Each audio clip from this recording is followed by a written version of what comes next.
Menteri Dalam Negeri Tito Karnavian membuka peluang pemilihan kepala daerah melalui DPR daerah. Tito bilang Kementerian Dalam Negeri telah membahas opsi pilkada oleh DPRD dalam rapat internal pemerintah pusat. Tito menambahkan Undang-Undang Dasar 1945 memungkinkan wacana ini tanpa perlu amandemen. Karena biaya yang mahal, potensi konflik yang tinggi, ya.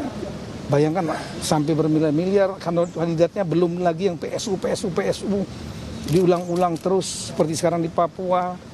Ada yang kemampuan fiskalnya defisit seperti di Kabupaten Bangka, di PSU lagi, uangnya habis hanya untuk memilih, sementara belum tentu yang kualitas terpilih baik juga. Sementara itu akan lebih baik dipakai untuk kepentingan rakyat. Kita rasional juga melihatnya, ya. Nah, tapi jadi pasal itu memungkinkan sekali untuk dilakukan pemilihan melalui DPRD. Pernah belum? Ya, di internal kita ada rapat. Sudah pernah? Pernah ada rapat.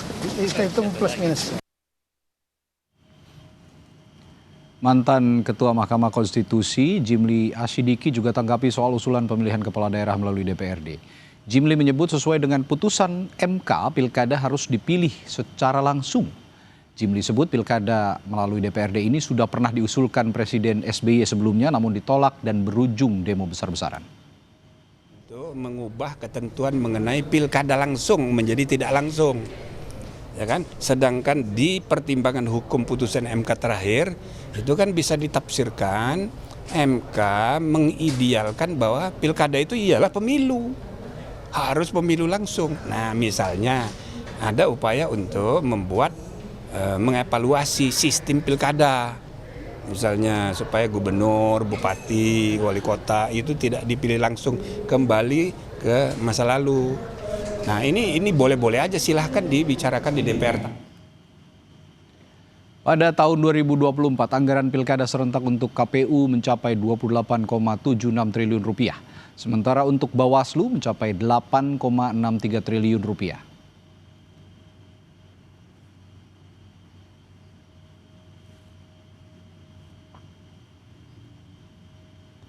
Dan tahun kemarin pilkada serentak digelar di 37 provinsi, 415 kabupaten dan 93 kota.